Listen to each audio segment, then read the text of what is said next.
Good morning, good morning. Welcome to the feedback zone. There was a lot of feedback on that. The Outsiders are here for another episode, and we have our special Preakness Stakes edition of the Outsiders today. I'm joined again with my co-host, superstar Doc Cheatham, in the house. Good morning, good morning. It's great to hear and see everyone. I hope you can see us as well. And I really want to say plaudits to what I consider to have been the greatest NFL football player that ever played, and that was Jim Brown. Yes, I was going to get to that. Jim Brown passed away, I believe, at 87 years of age, and we lost a man. I consider, Doc is with me along on this one, I consider to be the greatest NFL football player ever, and way ahead of his time, not just on the field, but to the league itself, the community, his civil rights activism, and to the Browns organization, which subsequently became the Baltimore Ravens. And I know Ozzie Newsome was friends with him as well. Yeah. So Jim Brown, the Brown family, we offer our condolences. And his stats were off the chart. I mean, remarkable. And I also say that may have been one of the greatest, if not the greatest, college lacrosse players. Yes, he did play lacrosse as well at Syracuse, and he's really good at it. I mean, he was off the chart with that as well. It wasn't a bad movie star in that. Yeah, he starred in 100 Rifles. I think that was the movie that really launched him. Raquel Welch. Raquel Welch, who just recently passed away. So Raquel Welch just recently passed away. Burt Reynolds has since gone. So the trio of 100 Rifles is, Burt Reynolds passed away 7 years ago. Wow. We're getting wiser. I'm not going to say we're getting older.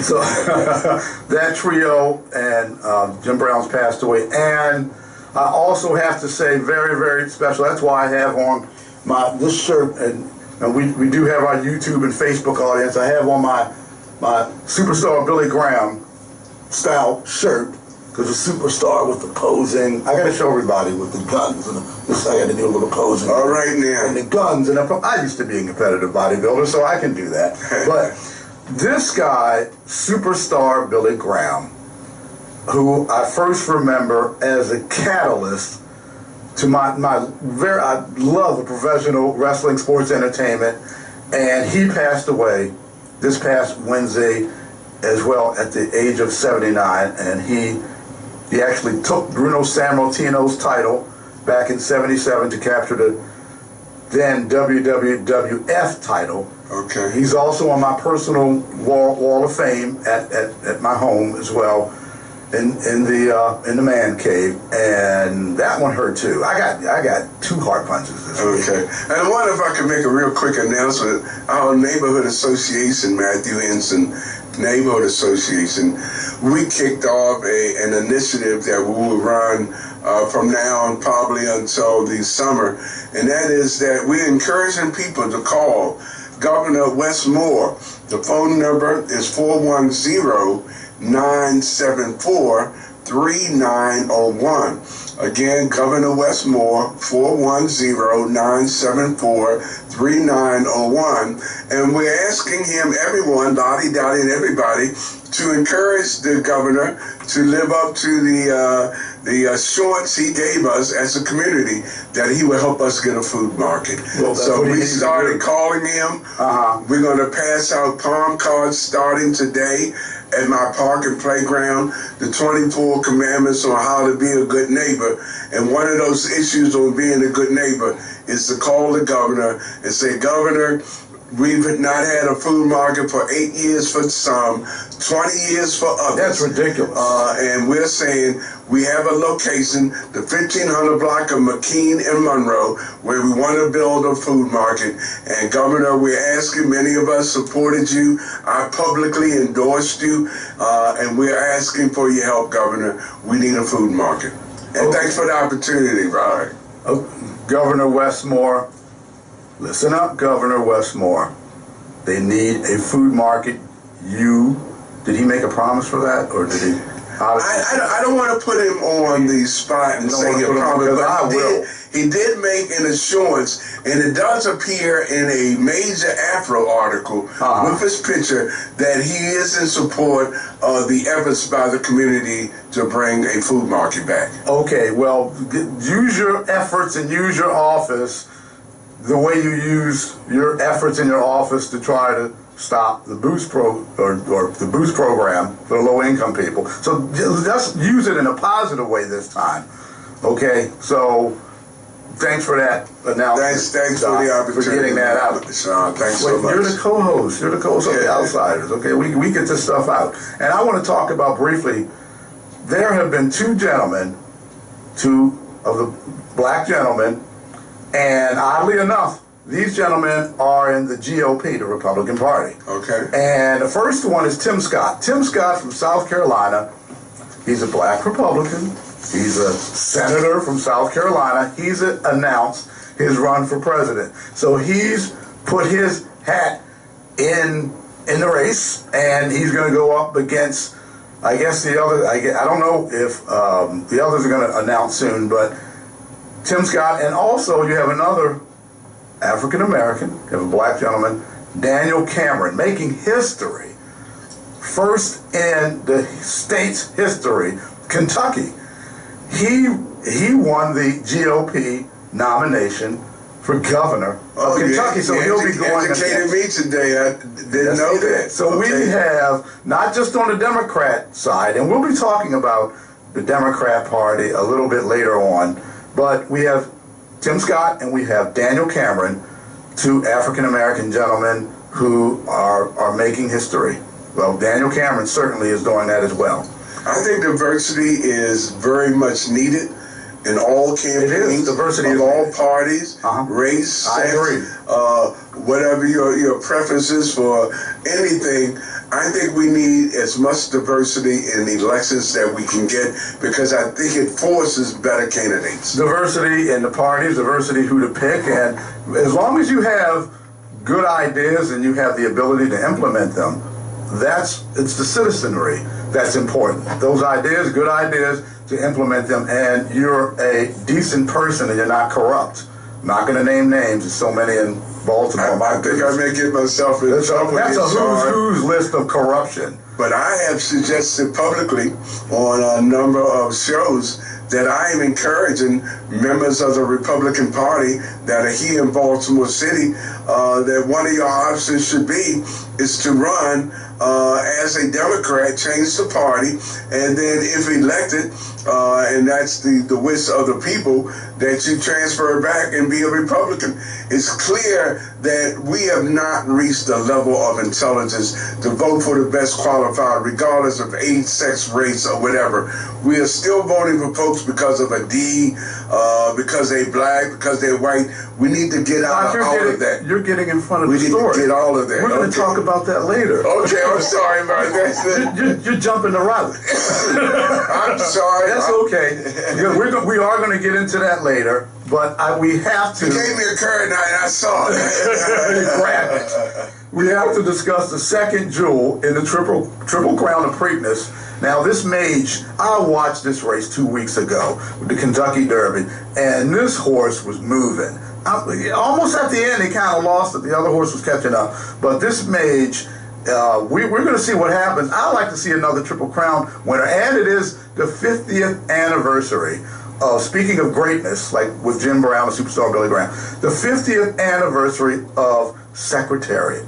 Okay. Secretariat, that big red, big, that was a big stud horse. That was the greatest horse ever, period, with Secretariat.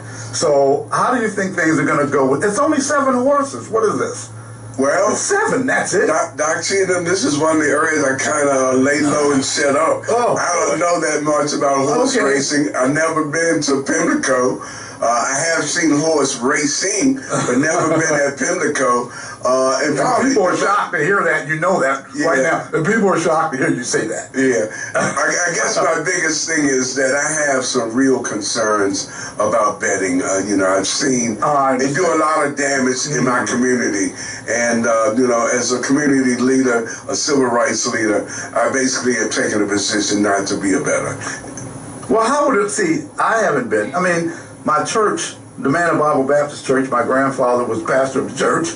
He's a big time guy, radio, TV. I'm running over there to the Preakness laying bets down. That's not a good look when the church is right across from the track. So I haven't been either for an event like that. But it's going to be interesting to see. I am going to watch the race and to see what happens. And it brings millions and millions and millions and millions of dollars to the city. And the publicity is worldwide. So this is the 148th Preakness. And I understand, I think it was either yesterday or it may have been today, that my fraternity brother, George Mitchell, they have a race named after him. In honor of George Mitchell, who used to run the Langston Hughes organization. They have a race named after him, and I feel, George, if you're looking down, listening, plaudits, my brother. Well deserved, my friend. Well deserved. Well deserved. Well deserved. This has been another heavy news cycle, but I believe today's show will be informative and entertaining as only the outsiders can be. The entertainment and the information we provide is just unlike any other. I'm not saying that. I've had people I'm talking prominent people, tell me this show is like nothing I've ever seen and heard, and your information, it's informative. I'm learning. So we're going to keep doing what we do, Doc. And I'm on it to be with you. I want to start with the MDEC, Maryland Electronic Court. I want to talk with what's going on with this business. I know you said, like maybe about a month ago, they have 60 days or all heck's going to break loose if they don't get that MDEC set up for the Baltimore City Circuit Court, because all the other court systems, they have it. Everyone has it. Anne Arundel County, Wacomico, whatever, St. Mary's, just name all of them, Hartford, on and on and on, Baltimore County, Baltimore City, again, the back of the bus, because they have the highest ratio of African Americans who work for them. So I asked the question, I sent this to their communications people, and the question was regarding the MDEC and when is it going to get up. Now here's their response. I received this response on May the 12th. Good afternoon, Mr. Simms. Maryland Electronic Courts, MDEC, is slated to be implemented in Baltimore City in spring-summer 2024. The MDEC conversion in Baltimore City is last due, back of the bus, to it being the most complicated, including the conversion of multiple legacy systems and processes that are more than 30 years old and that do not exist in other areas of Maryland. Additionally, Baltimore City's case management system is spread across multiple circuit court buildings, 4 district courthouses, and over 900 users, nearly twice as many as any other jurisdiction in the state. Thus regard Terry Charles. Now this is now it took me weeks and weeks and weeks to get this answer. It took a long time. I had to call them. I spoke with Terry Charles, and I told her, I said, look, Doc Cheatham and myself, we want to know what's going on. I sent an email to request what is going on with the MDEC for Baltimore City, for the Circuit Court for Baltimore City. And we haven't heard anything, and Doc Cheatham wants to know. He's the former president of the Baltimore chapter of NAACP. You know, after I told her that, she jumped on this. She jumped on it after I told her that. Because why is the court with the highest ratio of African Americans working for that court. Why are they last? This is a Rosa Parks moment? This is the back of the bus moment? What do you think of that, Doc? It really troubles me, and I really commend you, Sean, for not only looking into it, but not giving up when realizing all the other counties have it. And I really want to say this in a very affirmative way. I really think our 5 city senators, the 40th, the 41st, the 43rd, the 45th, and the 46th, I think those are the districts. I really think the state senators, I'm not calling names, I'm not pointing a finger necessarily, but I'm saying that our state senators need to immediately look into this issue. I know that we have a few organizations, the League of Women Voters, the ACLU, the Leaders of a Beautiful Struggle. Those are organizations that work in this area. But I really think the state senators that represent the city of Baltimore really need to get on top of this issue. But I commend you, Sean, for sticking to it. I would have thought it would have been done by now. I really would. Everyone has thought that. What happens is when that system's backed up and you don't have the MDEC, things move smoother, quicker. So you get case files that get backed up, pushed out. Possibly people who have committed criminal acts are out on the street because things didn't happen in a timely manner, and you have the judges, they have a caseload they have to go through. If a certain amount of time goes by, boom. Guess what? And justice delayed is justice denied.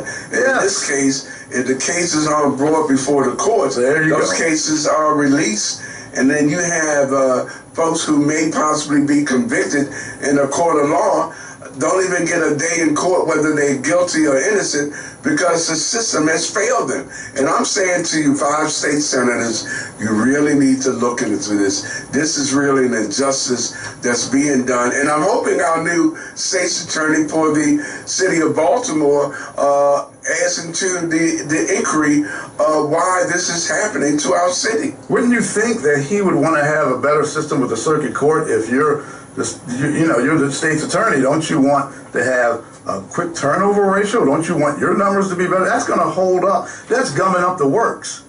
Yeah, I'm encouraged with him at this point. I'm really not in the posture to be able to say what I think he's done good or bad because he hasn't been in office that long. Exactly. But I do know when the issues come to the forefront, and this is one of those, it needs to be addressed by our elected leaders that are in the Senate, coming from Baltimore City, and our #1 legal representative in the city of Baltimore, who is the state's attorney. Well, I'm going to read this real quick, and then we're going to move on, but I sent a response May 15th, and it says, I just have one other question.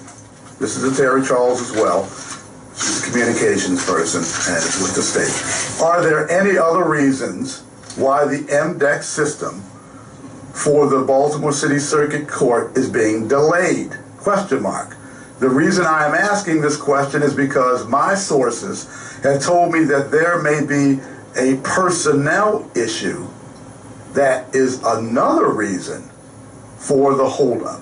Wow. So I'm getting information that there may be other reasons for the holdup. So we'll see if they get back to us on that one. And the outsiders will be keeping a close watch on this issue. Job well done, Sean. Thank you. Job well done. Well done.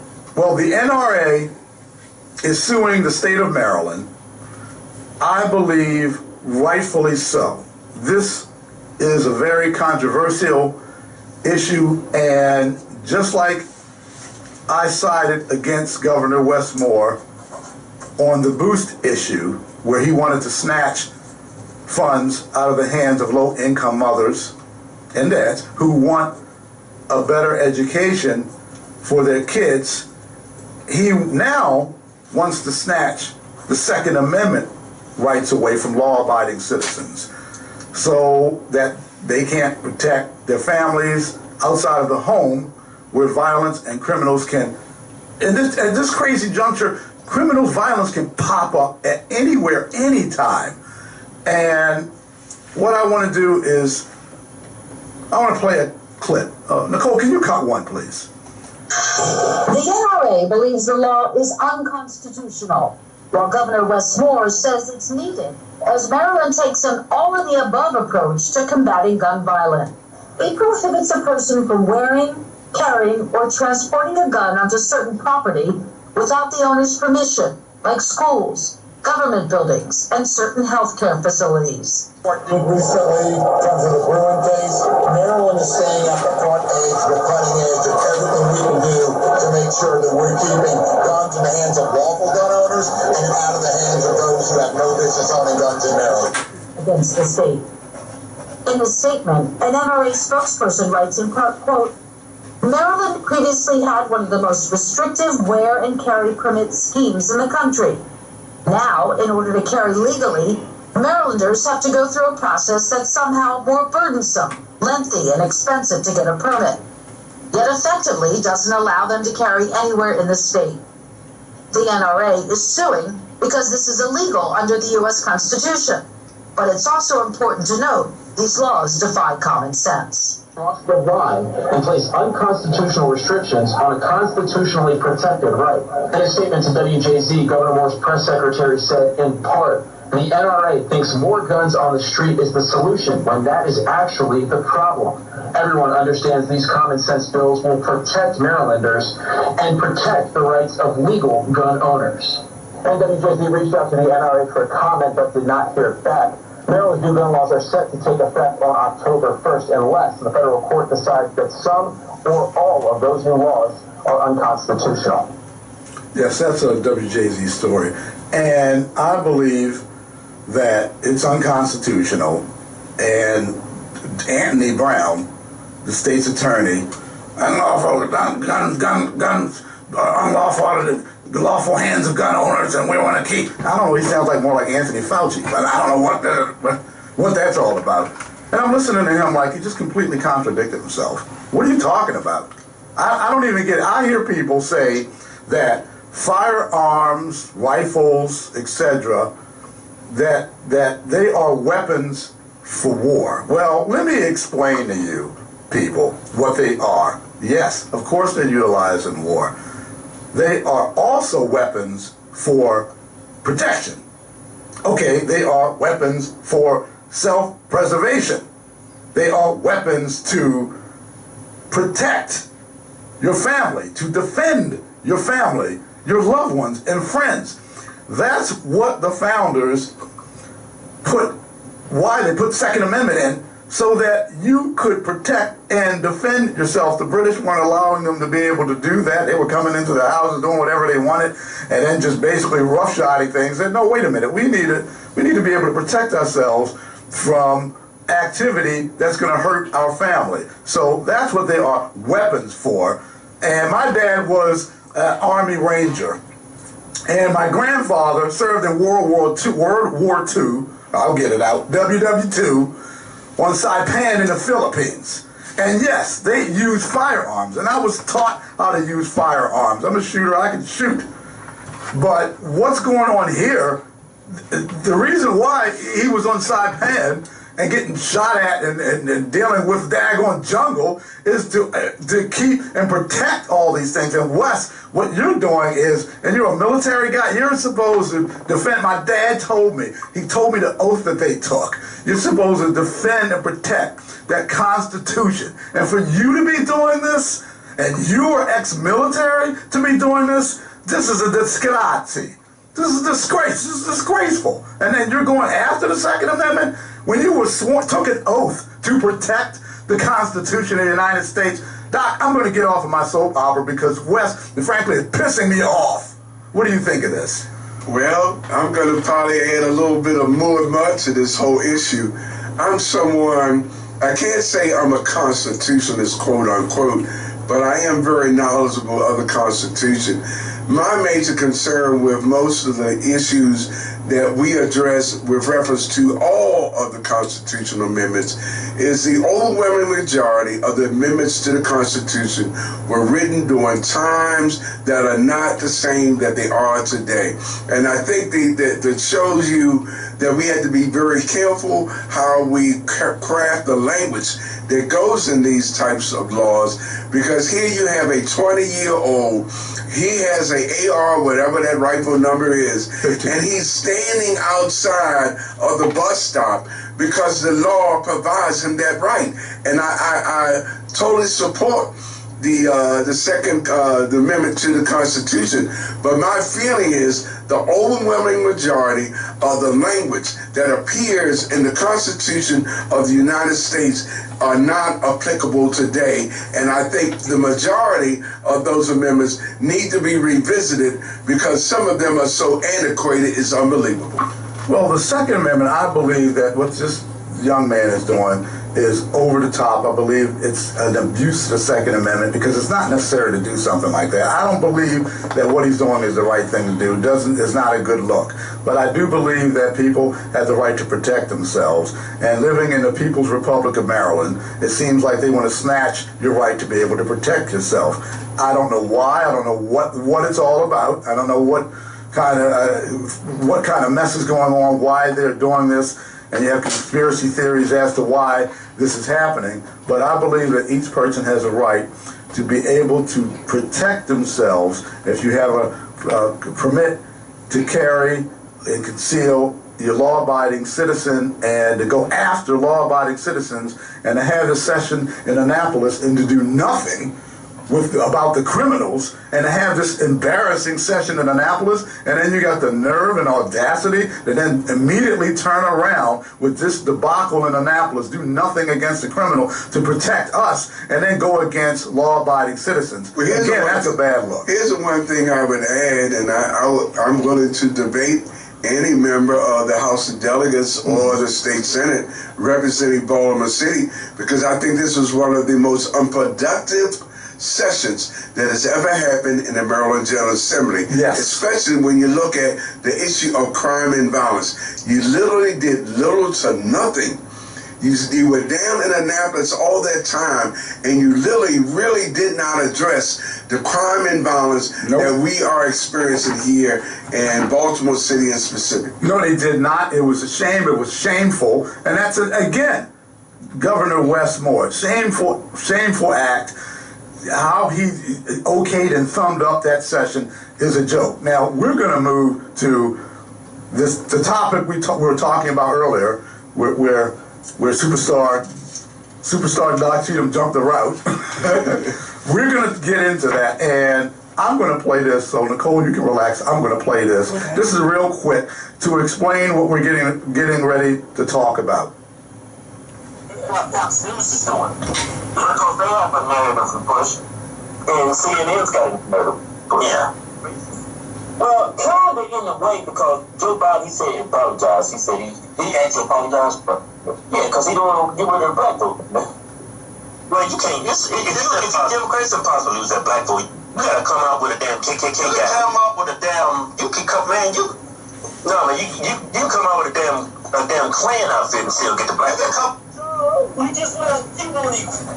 Now, the Hodge twins were, I believe they were being extreme by saying that you can keep, the Democratic Party can keep the black vote no matter what they do, even if someone came out in a KKK outfit, Klan outfit, Grand Wizard, whatever, and the black vote would still be there. The black community would still vote Democrat as long as they see that D. It's mesmerizing. It's something about the shape of the letter.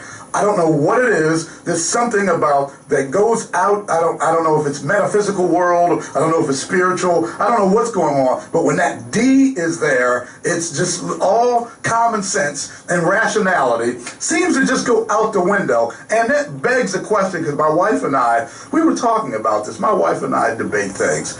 She's from Brooklyn. She's from New York. So you can only imagine what I have to deal with the debating.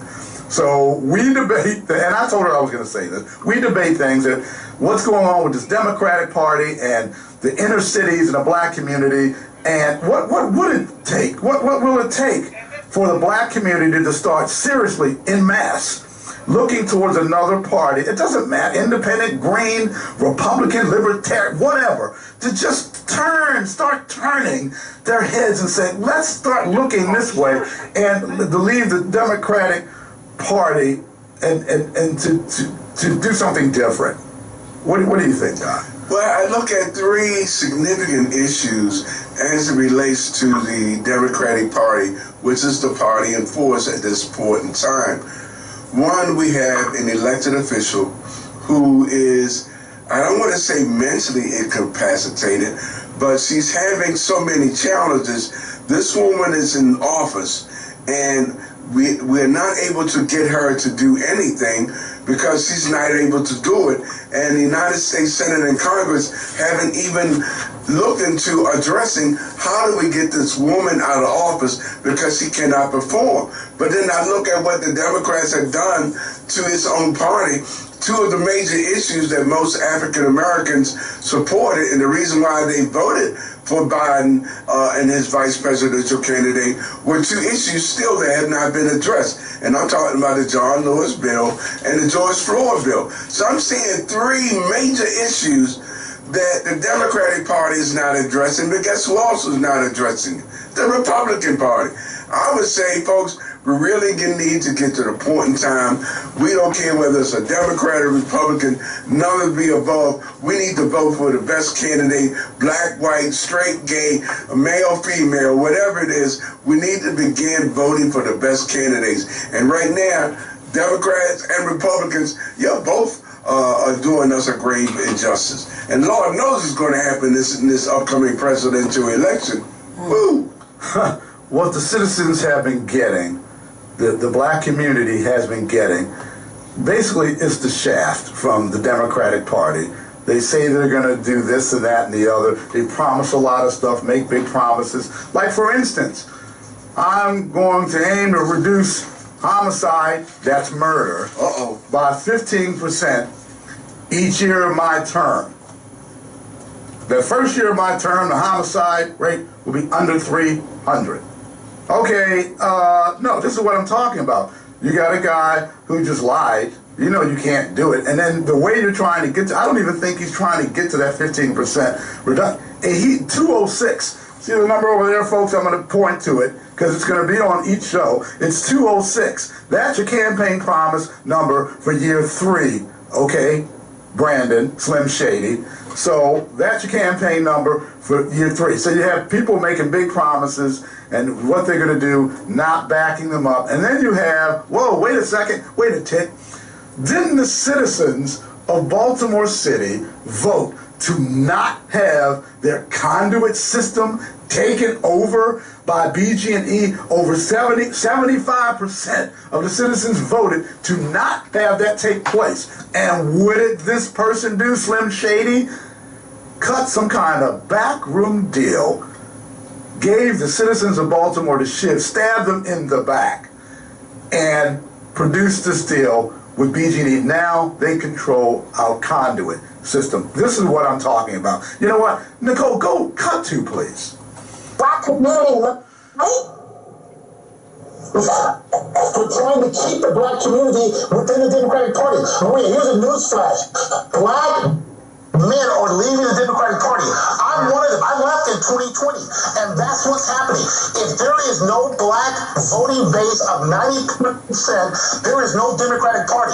So they will say anything and basically insult black Americans saying, we're going to give you this, we're going to give you this. We're going to reduce crime.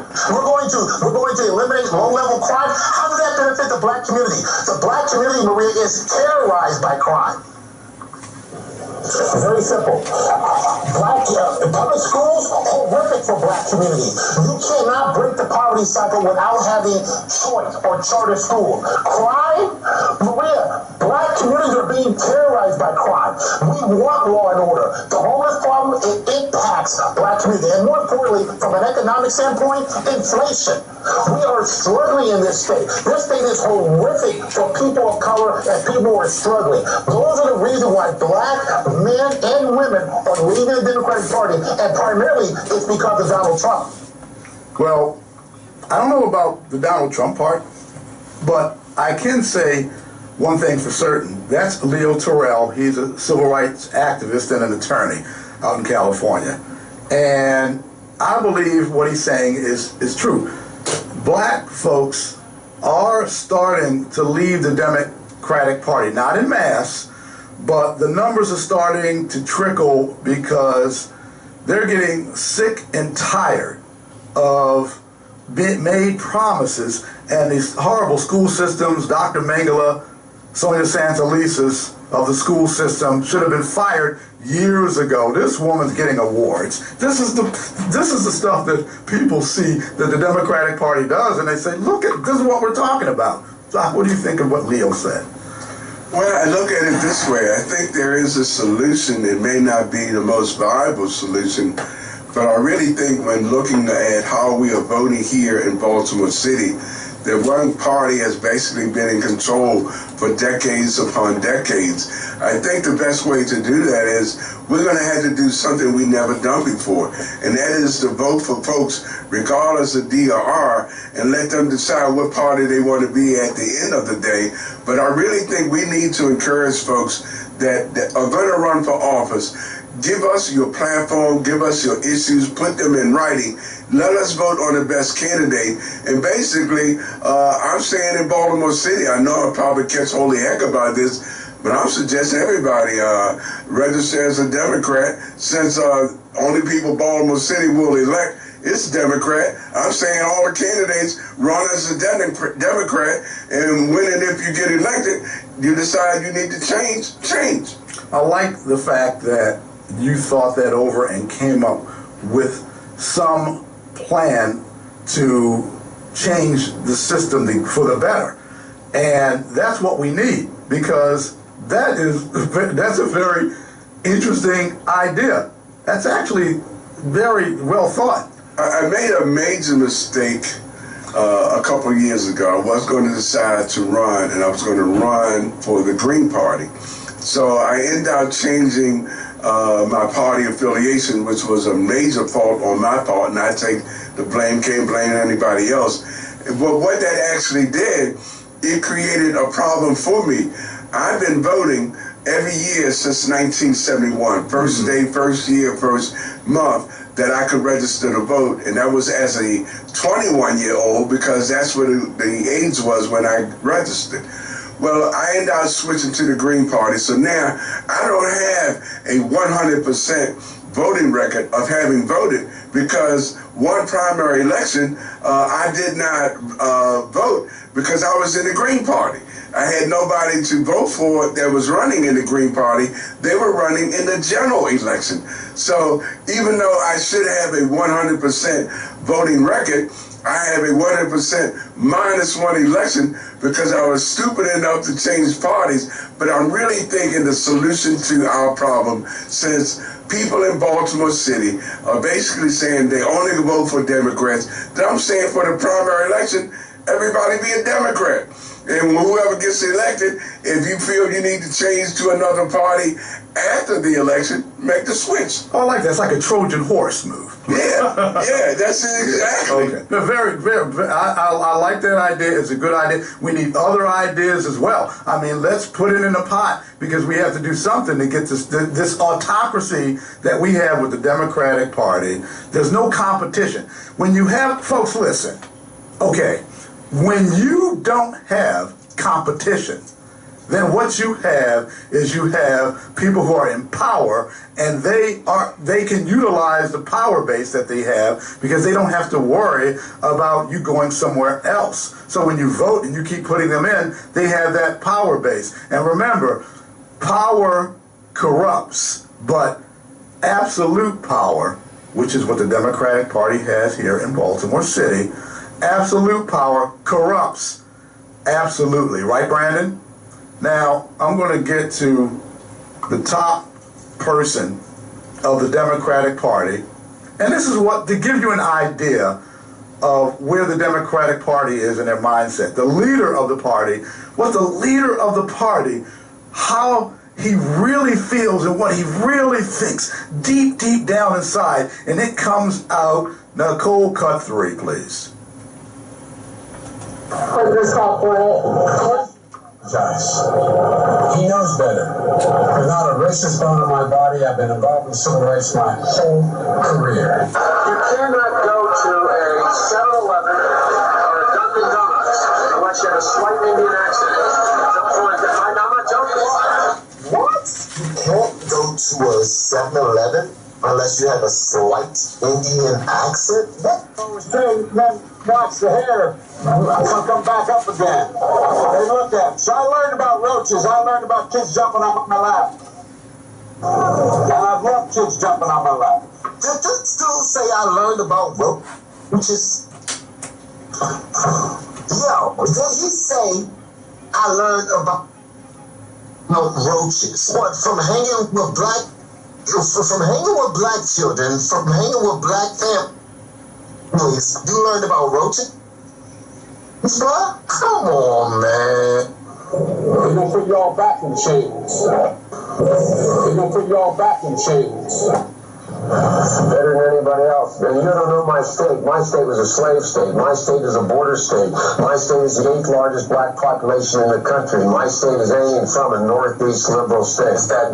You don't know about my state. My state was a slave state. My state had the most black people in it than anywhere in the country. I had the most slaves in my state. I tell you, if you have a problem figuring out whether you're for me or Trump, and you ain't black. Hush up, boy. So here you go. That's the leader of the party. That's the president of the United States, Joe Biden. And I remember during the debate when they were running for the Democratic nomination, and Kamala Harris, to her credit, during that debate, she got a bump in her numbers off of that. And she laid in to Biden about his past and the busing, and then with the KKK, the funeral. I don't believe she talked about that, but we know all about that. But she laid into Biden about his history. He did the funeral, the eulogy of a former KKK Grand Wizard, Robert Byrd was with the KKK, and he was his mentor in West Virginia, and he was his mentor. So, and we all know that the KKK was deeply involved in the Democratic Party and morphed themselves because they were out there, went underground, morphed themselves, and then went into the city and said, hey, black folks, we're going to help you all, and got some black folks to run and hid behind them, and and people say, well, that's a conspiracy theory. No, actually, no, that's what happened. So what's going on here with the Democratic Party and Biden and black folks just being mesmerized by that D? What did you think of what you just heard from the president? Those are his words. Well, I think we all have a history, and some things we may have said or may have done that we kind of had second thoughts and may regret today. And so I know that God has not made any of us perfect. We all make mistakes. But these are multiple comments. Yeah, I could have played another hour worth of those. The boy issue I could have kept playing. The boy issue keeps coming up. I could have played, Doc, seriously, I could have played, if this show was long enough, I could have played hours worth of recordings of him saying things like that. It's just not a bump here and there, a gap here and there. This is inbred, I believe, deeply. It's scary, and I know some of these issues will come to the forefront once the election comes up, and we'll be in the primary election for the Democrats and Republicans. But I'm just saying to us as a people, especially those that are predominantly African American and may be listening to this show, we got to do more and better. And many of you that are listening, we need to consider running. You really need to consider running. What we have right now, from my vantage point, as elected officials on the federal, state, and city level, is an embarrassment. I agree. We need to definitely do better. And I'm going to jump right into this. Where has the money gone? $641 million. Where and who is it going to? Round and round the wheel of corruption spins and goes where it stops. Nobody knows. We will know once disclosure takes place regarding the ongoing lawsuit against the mayor for not keeping the city clean and using a bunch of nonprofits who do not have to be transparent or accountable to the citizens, taxpayers, and voters of Baltimore City. Frankly, with names blacked out, redacted, and information hidden, anything under the sun could be happening, and funds are being doled out to, we don't know, because the names are redacted. And Nicole, could you cut 4, please? A group of 200 plus citizens suing Baltimore City over the lack of weekly trash pickup. They just won their first victory in court. The judge denying the city's request to push the case until September. This morning, CEO of OpenTheBooks.com, Adam Andrzejewski, joining us live to weigh in on this. Adam, good morning. Thanks for joining us. Good morning. Yeah, these citizens, they just want transparency, they want accountability, and they want the trash picked up. Exactly. They don't understand why they're paying for 52 weeks of trash and recycling pickup, but they're only getting 26 weeks. This is a great case, and it's building a lot of momentum. You mentioned 200 citizens are behind this case. Well, it's actually grown. There's business groups, there's community associations, there's faith-based groups behind this, and the organizers of the lawsuit now say that over 18,000 residents in Baltimore are behind this suit. So walk us through the ruling here. What's next in the case? So, the citizens have filed basically 2 facets in court.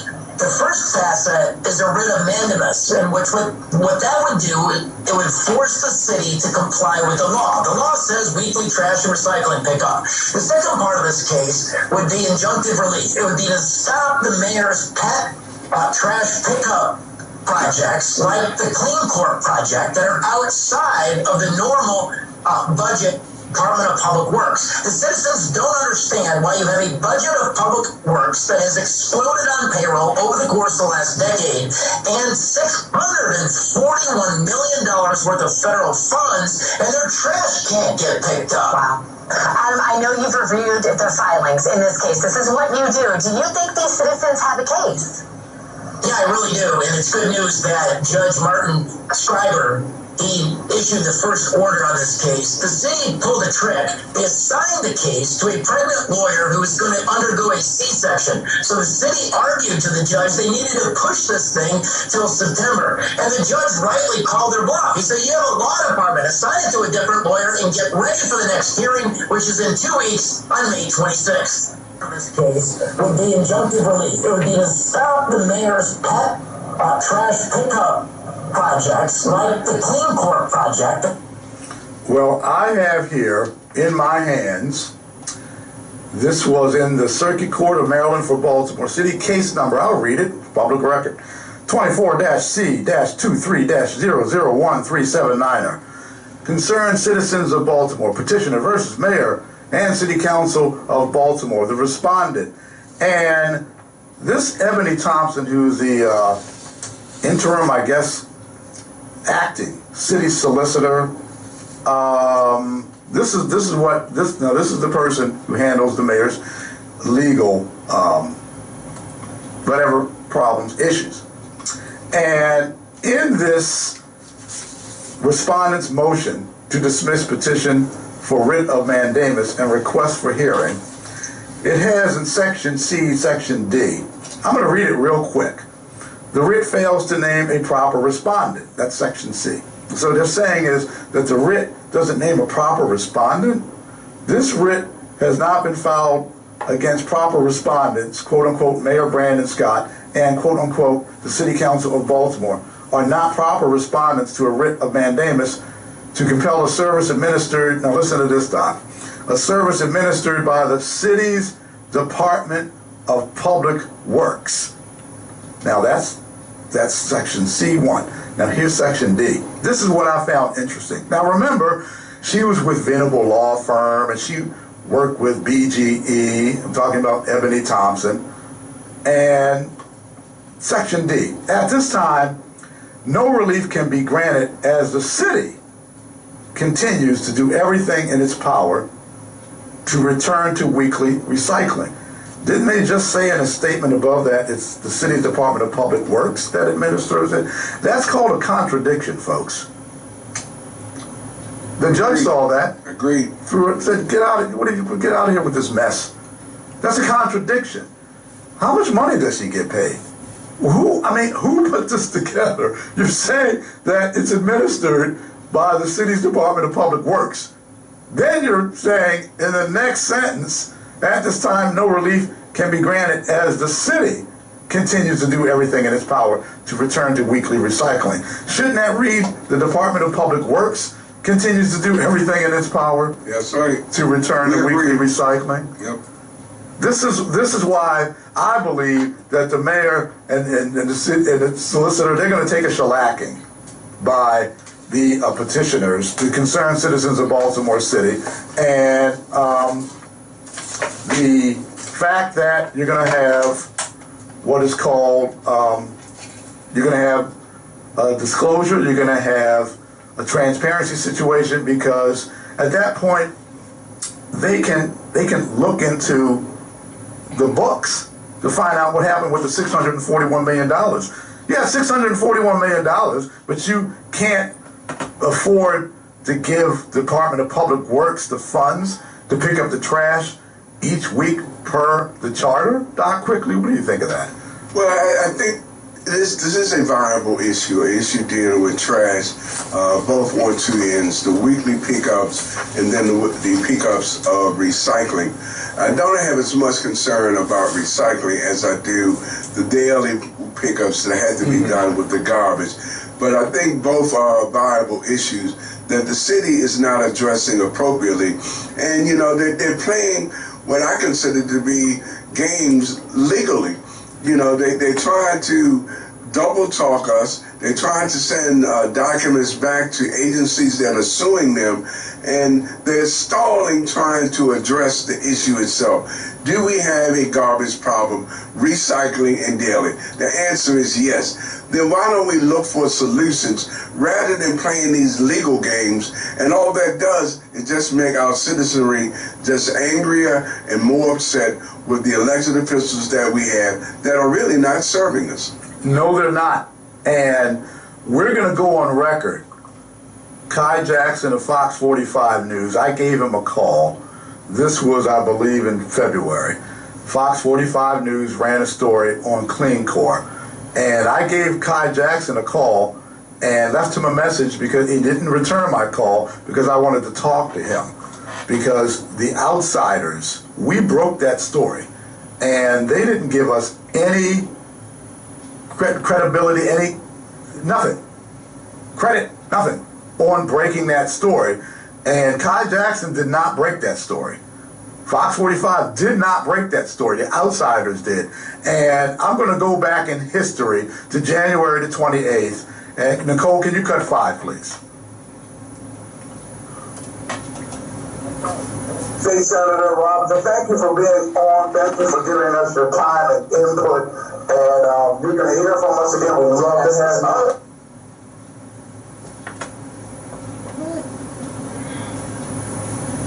Okay, Nicole, you got that wrapped up? No, Rock did that. Okay, what we're going to do is this. Because the outsiders, we broke that story about what happened with the Clean Court issue. And I want to make sure that, you know, people, they understand and know what happened. So I'm going to do, Sean, cut 5. State Senator Robinson, thank you for being on. Thank you for giving us your time and input. And you're going to hear from us again. We'd love to have you. Always a pleasure talking to you, Senator. Yes. Always a pleasure. Always a pleasure. Okay, take care. All right, I know. Wow. She does not want him in that office. If he's thinking, I got word back, you know, and I've got very credible sources on some of the things that are going on. I gave him a call. And one thing that happens across the country Fridays. I saw this guy sign up. Remember we were heard about. It's Clean Corp. Clean Corp. You ever heard of that organization? There's an organization called Clean Corp. I'm looking at this awards. Award, they don't give awardees, they give money out basically. A panel of subject matter experts, I'm reading from one of their Supreme Court's awardees letters. A panel of subject matter experts from the Baltimore City Department of Public Works, Mayor's Office of Employment Development, here we go to Mayor's Office, Deputy Mayor for Community and Economic Development Office, Department of Planning, and the Downtown Partnership of Baltimore, selected 6 Baltimore-based nonprofits as the inaugural Clean Core grantees. Isn't that special? Yes, we broke that story on Clean Core January 28th this year. And after that story broke, Fox ran with it, and others looked at it as well, because of what the situation. You got a guy who AK-47 toting, cocaine dealing former, okay, bankruptcy having, AWOL jumping, Christopher Robin, Winnie the Pooh Irvin, his company, Lazarus Wright, $1.346 million, and it's a trucking company. So I guess people figured, you know what? Maybe we need to take a look and find out what in the world is going on. Do you have 6? Do you have 6 queued up? We got 3 minutes. Do you have 6 queued up? No, go on. Okay. State Senator Robinson, thank you for being on. Thank you for giving us your time and input. And you're going to hear from us again. We love to have you. Always a pleasure talking to you, Senator. Yes. Always a pleasure. Always a pleasure. Okay, take care. All right, bye now. Bye-bye. Wow. She does not. Oh, no, we have that. I need 6. I got word back. You know, and let me play 6. Very incredible. You can cut that. I have 6. Okay. Now I'm going to play you, because we have to leave now. We have a few extra minutes, but I'm going to play you this, and we're going to roll out after this. So here we go. I gave him a call. Christopher Robin versus Winnie the Pooh. Christopher Robin. Irvin. I saw this guy's signs up. Remember, we were running for office. You were running for office. Clerk of the court. I was your campaign advisor. And I saw this guy's signs up. We had your signs up all over Baltimore. And this guy, Chris Irvin. And I gave Chris a call because it looks like he was one of the awardees to the same company, the Lazarus Wright Inc. SFA, originating. Things are going down. Telemarketing department ran that. So I did a little bit of everything, and if they would have bought something across my desk with someone, and I asked him, Chris, are you in bankruptcy? Are you in a foreclosure? And he said, no. Uh-huh. Go to Clean Court and ask them. Yeah, he did. I said, Chris, I'm asking you. I'm talking to you right now. I'm asking you, am I going to Clean Court? As a matter of fact, I think I will go to Clean Court because they're the ones that approved this guy. If someone would have brought this across my desk, I would have thrown this, get this hotness out of here. I'm not killing this. It's frying pans. He said, went to them underwriting it or looking at it and saying, this guy's in a bankruptcy, and it's listed. It's not like it's not listed. It's in a bankruptcy. The guy's in a foreclosure, and he's in 2 prior bankruptcies. Get this hotness off my desk. But it looks like Clean Court big. They don't care about that. Now, does that make any sense? No. And he wouldn't answer the question. He kept saying, go to Clean Court. And I'm like, you know what? Then he goes, I had a few more questions for Christopher Robin. And he, subsequently, had to get off the phone because he was driving. I guess you can't walk and chew bubblegum at the same time. You backed him into a corner. Well, I'm telling you what, the Outsiders, and this is from Roddy Piper. Actually, trained that to one time. This is from Roddy Piper. I'm here, and the Outsiders are here, and do 2 things. Chew bubblegum, and gas. And we're all out of bubblegum. Yeah, we're all out of bubble gum, and we're all out of time. So God bless everyone. Take care. Preakness Saturday. Take care.